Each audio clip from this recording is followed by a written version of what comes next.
You read the title. Could you beat the Terraria Calamity mod if every single boss and its minions were doubled? I decided to embark on a journey in order to find out the answer to this very question. Today, you're going to see some things that are weird, interesting, or just straight up stupid. Anyways, enough waffling, sit back, relax, grab a cup of tea, and welcome to part 2 of the Calamity Double Bosses Challenge. So, from where we left off last time, we just beat Skeletron, but there was a couple bosses I'd actually forgotten about, so we're going to go take care of them real quick. You probably already know which ones I'm talking about. Deer clubs.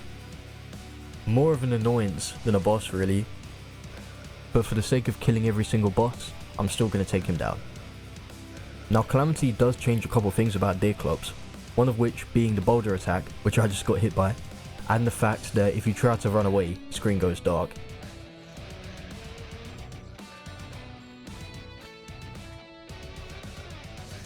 I ended up actually dying to this guy, which is kind of crazy, but still, when there's two, the attack patterns desync, and then everything just kind of goes to shit from there.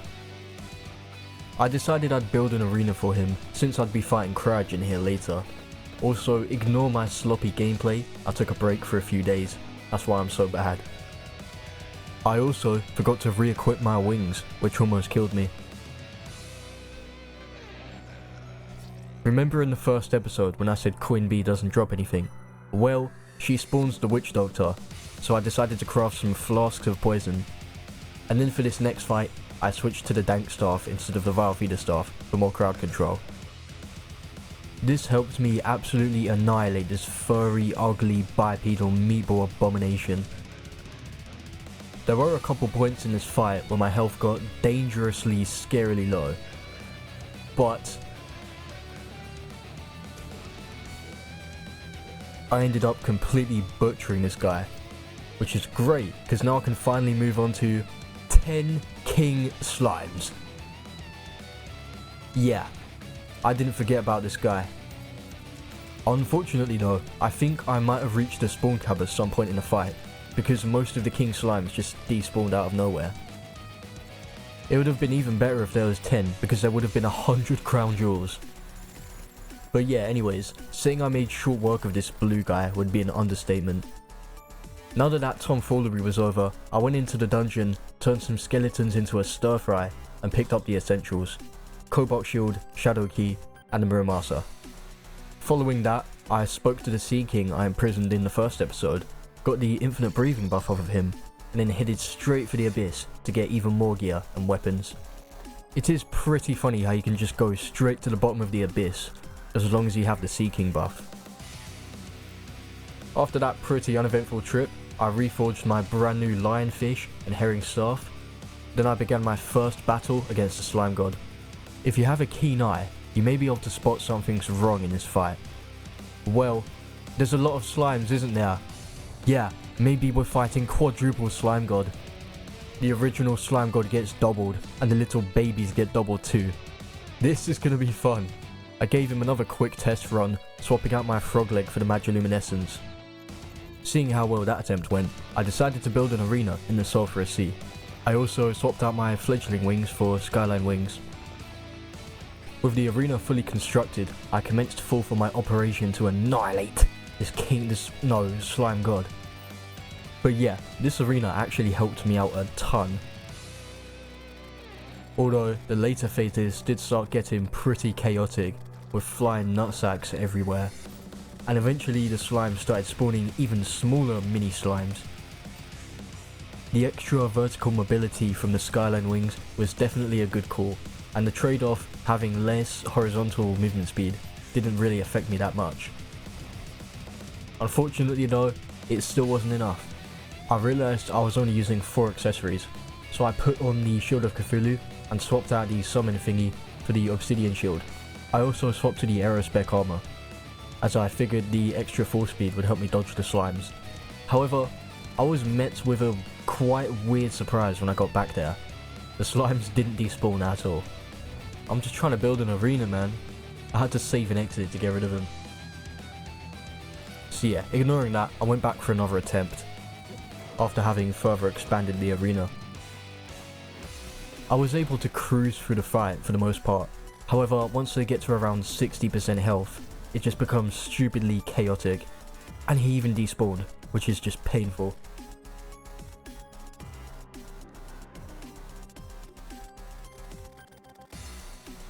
I will admit, this is one of the more satisfying bosses I've done in this challenge. Just dodging all the slime balls and having the slimes fly at you is kind of fun. Still though, I needed something new. This just wasn't working out. If I can't beat him with pure brute strength, I'll just have to make this a battle of intellect. I noticed something when I was fighting him. He always stays on top of the platforms directly above you. So I built a little arena to try and take advantage of this.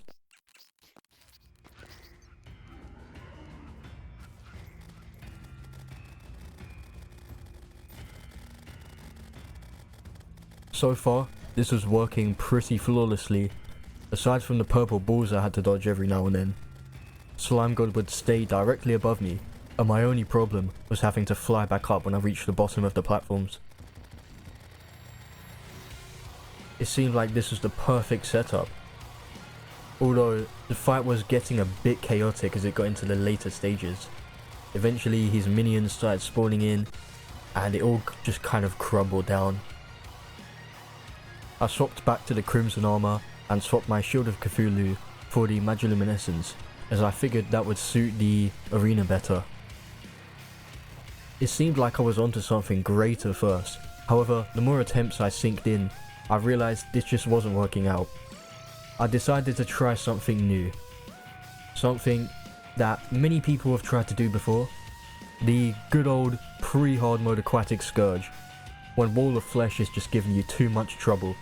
This is the go-to option for absolutely annihilating him with hard mode weapons. But yeah, 2 of them isn't really going to work out for me. I gave him some quick attempts, even tried the Brain of Confusion, but at the end of the day, I was barely scraping off 10% of his health at best. After being humbled by this crusty sea worm multiple times, I realised the Clothier actually sells the Counterscarf pre-hard mode. I did not know that was a thing at this point. Anyways, I got back to grinding the Slime God, and the Counterscarf is actually helping quite a decent bit. I also started using the Archerfish, as it had better crowd control DPS. These upgrades weren't too much, but they all added up, and I kept getting the Slime God lower and lower every single time I tried. But it still wasn't enough. For some awful reason, I tried him without running boots. Yeah, went about as well as you'd expect. I then decided to try and fight him normally without an arena. Also went about as well as you'd expect. However, this time I locked in, and I actually got much further. Unfortunately though, one of them despawned, which I'm not counting, so I went for another attempt. I tried to lure these little slime babies into the snow biome, however, one of them ran away, so I had to game end myself. I'm not giving up though, I'm never giving up, so I threw myself straight back into the fight and tried again. This was getting old real quick. Willpower can only take you so far in life, so I decided, instead of bashing my head against the same wall over and over again, I'd try a new approach. Considering how the Slime God works, he stays on platforms that are directly above you, so I figured if I put a minecart track directly underneath said platforms, then I'd be able to pretty much automate the fight. And I was right, it worked like a charm. However, sometimes they did despawn for me going too fast. But, you know how I fixed that issue? By simply going slower. Unfortunately, they actually did despawn again, so I slowed down a bit more this time and found the perfect equilibrium of speed, where I'd just be barely fast enough to dodge all of his attacks. I am aware of how stupidly cheesy this strategy is, but this is double bosses. The bosses aren't playing by the rules, so neither am I. The gameplay at this point pretty much consisted of me shooting this little water gun at the baby slimes. One by one, they'd each pop, until eventually every single last one had been slaughtered, and the Slime God had been officially shit on. After my epic victory against the slime god, there wasn't really anything in particular he dropped, so I went straight to hell in order to make an arena for the wall of flesh. After a couple short minutes of exploration, I stumbled upon the brimstone crags, put the pylon down, and then got straight to work at my first attempt at the wall of flesh. Well, the first attempt after getting him to work properly, that is.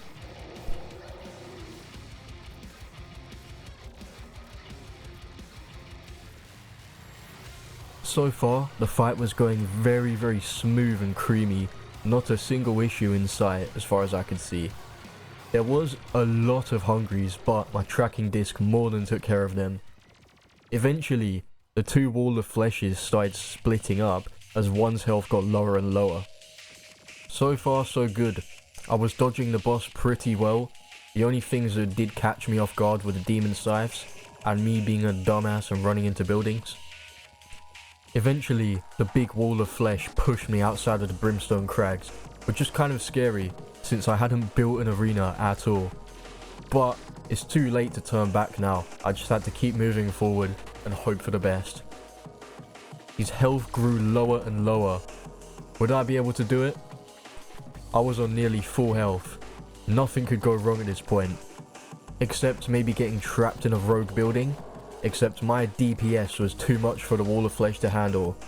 With a fatal blow from the tracking disc, I struck him down and turned him into a bowl of soup. But there was still one more wall of flesh to take down. Obviously, the rules of this challenge implies that I do have to take down both bosses, and if I can take down the first wall of flesh, then surely I can take down the second.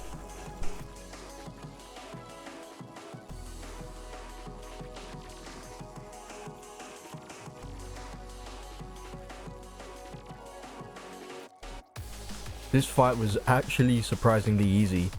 The only real issue I had was me being a dumbass and getting hit, and the demon scythes that curve and home into you.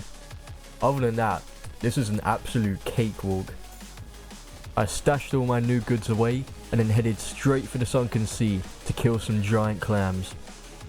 I also tried using the blast barrel since I'd never used it before. Turns out it's actually a great weapon and is even an upgrade post-aquatic scourge. So yeah, I finally made it to the beautiful sunken sea. I looked around for some enemies to see if I can get the eutrophic scimitar. It wasn't too long after arriving here that the giant clams spawned in, so I woke them up and started fighting them.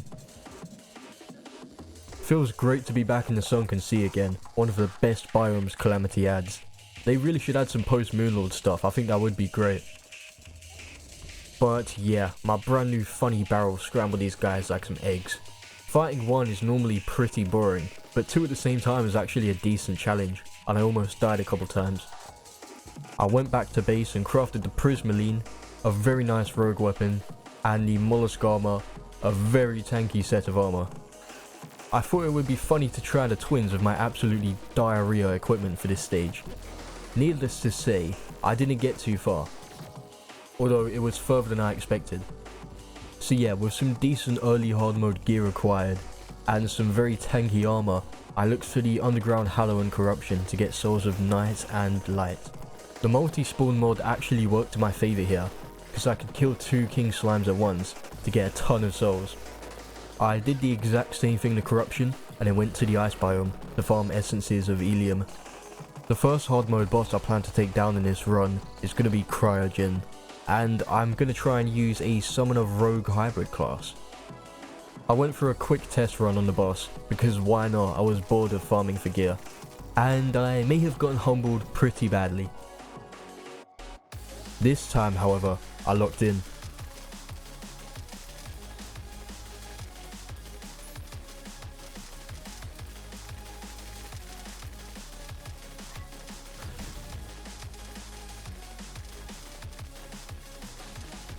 In terms of gear, I was using basically the same loadout I used against the Wall of Flesh, but I added the amalgamated brain on top of it.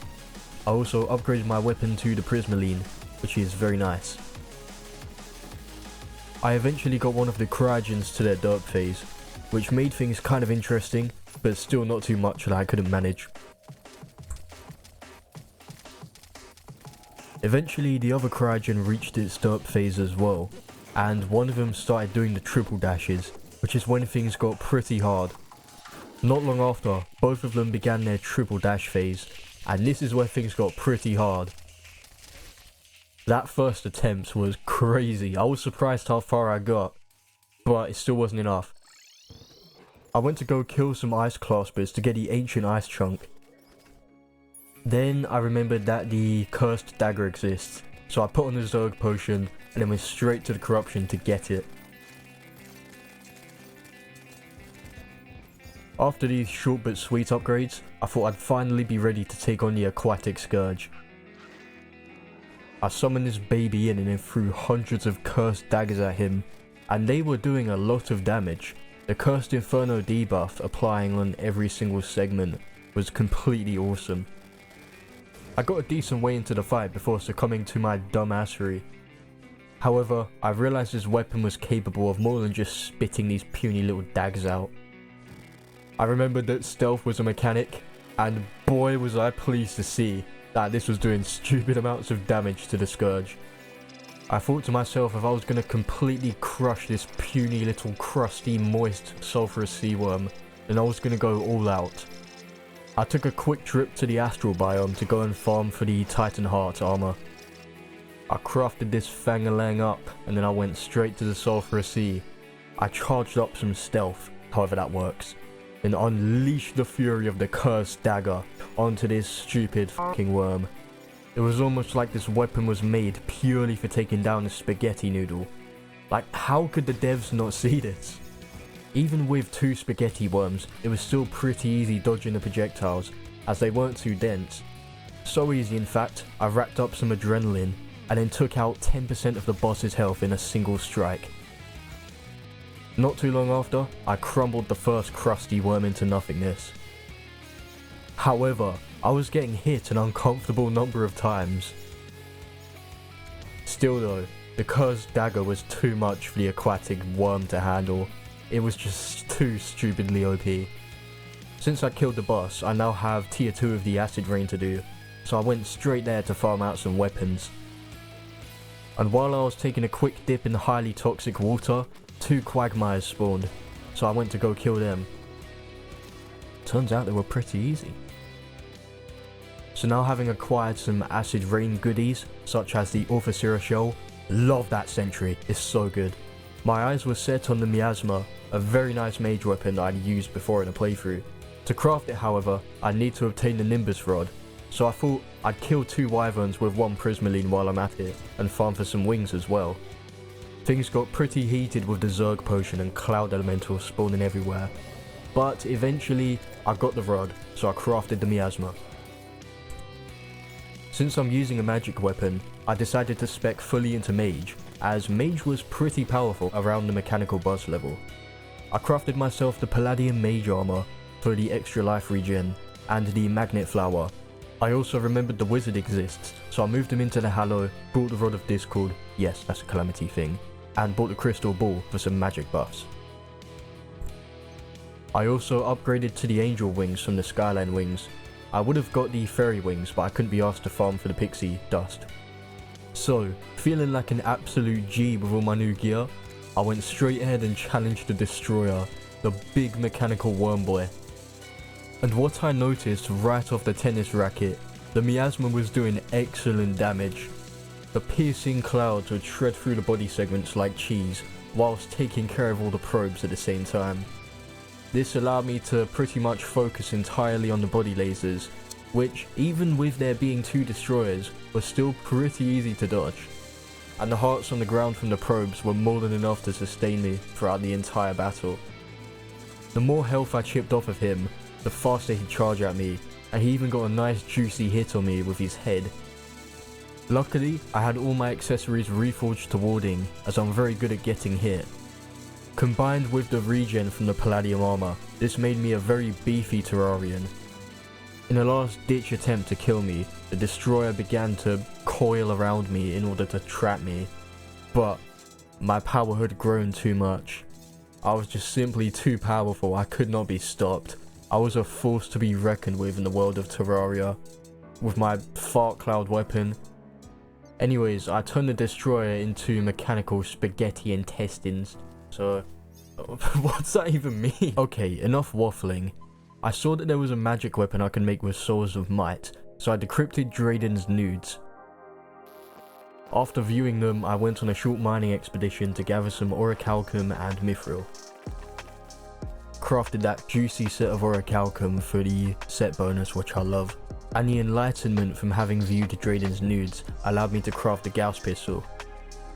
I figured the perfect target dummy to test them out on would be the twins, or the quadruplets as they go by now. Turns out, it's pretty ass, so I just used the miasma for the whole fight, but the orichalcum set bonus is real nice. After a while of me faffing about and getting stuck in the water in the jungle, I eventually got all of them to their second phases, and this is where stuff got real. Retinese's laser spam was just something else, but dodging it was really satisfying, and spasmatism was basically the same. Things really kicked off, however, once the green one had awakened into his final form and started insanely fast charges with the purple balls of death. I was flipping peed off that I died, but I'm not letting myself give up. I decided to redirect myself and try and fight Skeletron Prime instead. Now in Calamity, the first part of this fight is always mind-numbingly easy. The little arms do their stupid baby little attacks at you.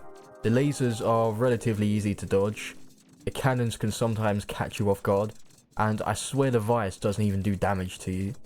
The minute all the hands are destroyed though, is when you get sent directly to the 9th layer of hell. Prime shoots out a billion homing skulls that have the most aggressive homing on them, and then starts firing laser circles. And yeah, that's basically his entire fight, aside from the aimbot missiles he fires later on. 1 Prime is bad enough, but 2 just feels like I'm playing Malice mode all over again. I took a quick break from bosses to have a cup of tea and get the Slithering Eels, a very nice magic weapon. I gave it a test drive on Skeletron Prime. The damage was mediocre, but it was easier to aim. This extra freedom helped me dodge a little bit better, but it still wasn't enough. With 2 mech bosses kicking my orichalcum plated ass, I decided to challenge the Brimstone Elemental instead. Brimstone's always been a fairly easy boss for me, and she does drop some pretty decent magic weapons, so that's why I went for her. Considering this is a boss where you focus more on dodging attacks rather than running away, having 2 at once actually made this kind of hard. Once the lasers started kicking in, I realised this wasn't going to be the easy fight I thought it would be. This playthrough was finally starting to get as brutal as I hoped it would be. I've realised a couple wing upgrades had opened up since I killed the first mechanical boss, so I went to get the butterfly wings, which are great for mages. I gathered the balls to challenge the twins again, and this time I fully went for it. I got both of them into their second phase, and the extra mobility from the butterfly wings was helping out a ton. This fight was a lot more smooth than the last one. I even managed to kill both spasmatisms. Then Retinesa started shooting his aimbot lasers. I was going to piss my own ass. This was the first time in the playthrough where things felt truly bleak. But I decided to push through the suffering, no matter how hopeless the situation seemed.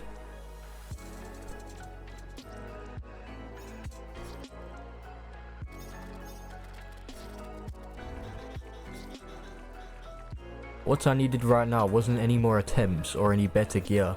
I simply needed time to think. I went for a quick break to walk my dog, work out, and have a cup of tea, obviously. When I came back, I remembered a strategy I did from a while ago. A little thing called Sentry Hybrid. The first thing I had to do to prepare was obviously take down the Odd One's army. Once that business was wrapped up, I went ahead and bought a full set of apprentice armor. Good old Skelly Prime was the first victim I wanted to test out this new loadout against. And while the damage was pretty decent, it was hard staying close to the sentries.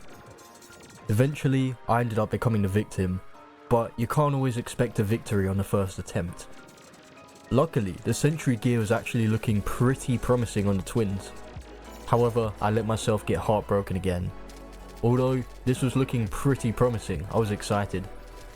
I went to go revisit my old buddy Cryogen, and promptly destroyed him on the first attempt, so now I have all of his weapons in my arsenal.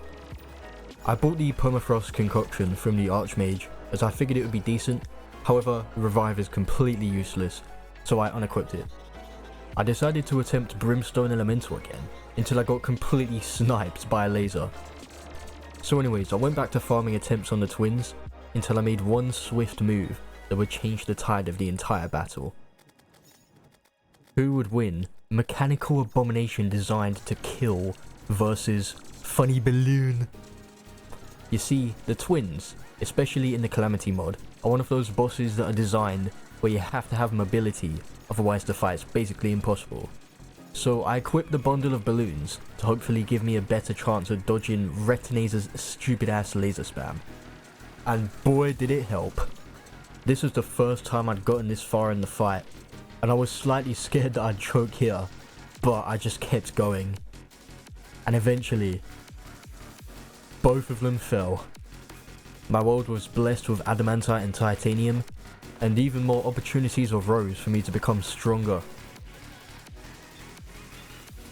It was finally time for me to begin attempts on Skelly Prime again. During that quick montage, I mined up some adamantite and cryonic ore, crafted the Shade Crystal Barrage, and the Ornate Shield for that sweet Ram Dash. With this, I actually felt confident enough to challenge Calclone. This will give me a taste of how bad Supreme Calamitous is going to be later on. As always, the boss minions get doubled too, which means I have to fight 4 sets of brothers. However, they're easy enough to dodge by simply moving diagonally, which means they're basically just a large health pool. I took down the first set, then the second set of brothers, and eventually got all the way to the Soul Seeker phase, which is when the pure unfiltered Calamity really started to show itself. Very luckily though, one of the brothers managed to drop me a Havoc's Breath, so I decided to switch to Ranger for the time being. And this weapon did ludicrous DPS against Skeletron Prime. I figured since this approach worked so well on the twins, I decided to go full mobility for Skelly Prime. This worked absolutely brilliantly for dodging the skulls. This is one thing that I don't like about the mechanical bosses in Calamity. They're just entirely movement based. If you can't go fast, then you just die. However, a win is a win, so I'll happily take that W. Now having every single mechanical boss soul, I made the Angel Treads and a couple more upgrades. I decided to switch to melee at this point, as melee is really good pre-Plantera. And with this new loadout, plus the tankiness of the adamantite armor, my confidence skyrocketed. I challenged the Brimstone Elemental with balls of titanium and a godly ponage hammer. Yes, a couple real life hours ago, this boss was slapping me like a fish, and now, I'm the one slapping it like a fish. The tides were finally shifting in my favour. Dub after dub, I crafted the Darklight Greatsword, and the B-Wings. The next thing I did was prepare my Plantera Arena. Now I have a special method I think I was the creator of. You use bubble blocks, and then put water over the top of them. With the Terra Spark boots, you're able to walk on top of them, but Plantera's sticky purple balls won't get stuck on them, meaning they're a lot easier to dodge. So yeah, with the very little amount of preparations I made, I summoned her in anyways, because my balls were made of chlorophyte at this point. Now Plantera was one of the bosses I actually tested before starting this run, and yeah, I gotta say, fighting 2 at once is actually really fun. It's a very good challenge, but at the same time not too much bullet hell, and you can still feasibly dodge things. Trying to avoid the absolute minefield of spores is pretty fun. In fact, I'd go even further to say that this is probably really good practice for Supreme Calamitous, as the bullet hell sections are going to be stupidly dense and hard. Anyways, not too much else really happened in the first phase, other than me doing some absolutely insane dodges. And I'm not going to lie, I don't have much else to talk about at this point, so just enjoy the fight.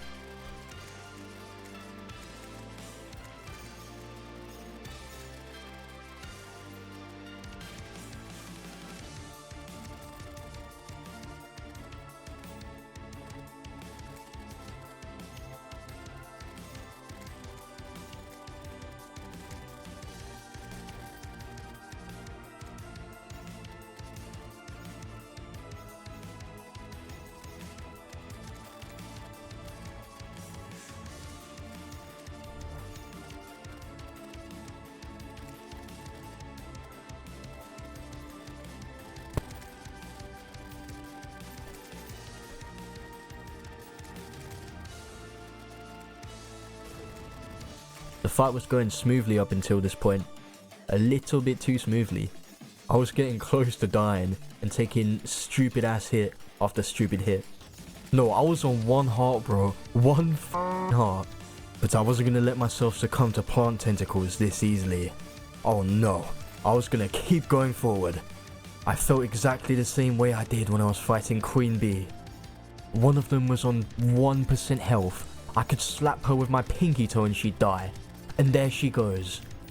Just one more to take down. I'm below half health. Will I make it? 5%, 4, 3, 2%. No matter how she dashed at me, no matter what she tried, she could not take me down.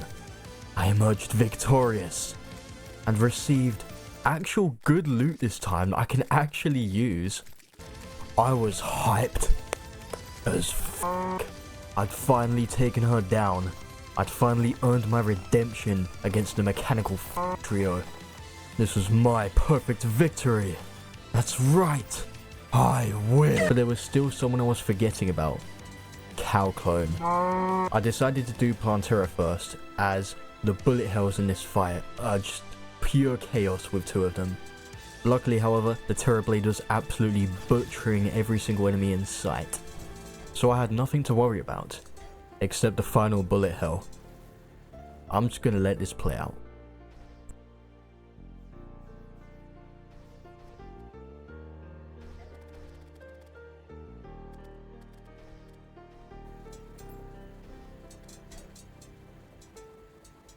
That was honestly 80% luck that I even survived that.